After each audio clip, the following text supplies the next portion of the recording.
1433 বঙ্গাব্দ। আমরা খুব সুন্দর মতোই শুরু করেছি, খুব ভালো লাগছে। আজকে সারাদিন সকাল 6টা থেকে পাবলিক লাইব্রেরির আমরা শহীদ দৌলত ময়দানে নববর্ষ উদযাপন পরিষদের যে আয়োজন, সেই আয়োজনে আমরা সকাল থেকেই ছিলাম। প্রত্যেকটি পরিবেশনায় প্রত্যেকটি সংগঠনের বেশ ভালো ছিল। আর নতুন বছরের প্রত্যাশা একটাই, যুদ্ধ বন্ধ হোক, পৃথিবী থেকে ঘৃণা, হিংসা, বিদ্বেষ সব ধুয়ে মুছে যাক।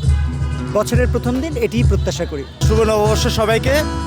আমরা সাংস্কৃতিক কর্মীরা মিলে যে প্রতি বছর পয়লা বৈশাখ উদযাপন করি, এই পয়লা বৈশাখ উদযাপন আমাদের সফলভাবে সম্পন্ন হতে যাচ্ছে। আমাদের এই পয়লা বৈশাখ উদযাপনে প্রথমে আমরা সূর্য উদয়ের সাথে সাথে আমরা পয়লা বৈশাখের গান দিয়ে শুরু করেছি। এরপর বর্ণাঢ্য র্যালির পরে আমাদের বিভিন্ন সাংস্কৃতিক অনুষ্ঠান পরিবেশনা ছিল এবং তারই সাথে পান্তাভাতের আয়োজন ছিল।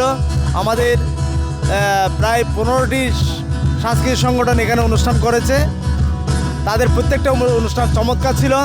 আগামী এই পয়লা বৈশাখে আমাদের প্রত্যাশা ছিল, সেটা হচ্ছে অসাম্প্রদায়িক বাংলাদেশ বিনির্মাণ এবং যে বৈষম্যহীন বাংলাদেশ চাই আমরা, তারই একটি সুফল আমরা পেতে চাই।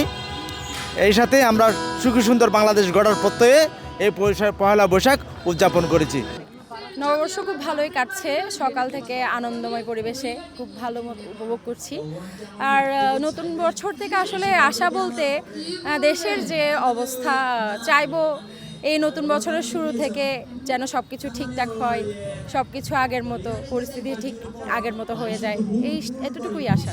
খুবই ভালো কেটেছে এবং সকালে র্যালি হয়েছে এবং পাশাপাশি এখানে অনেক সাংস্কৃতিক অনুষ্ঠান হয়েছে, এখনও চলছে।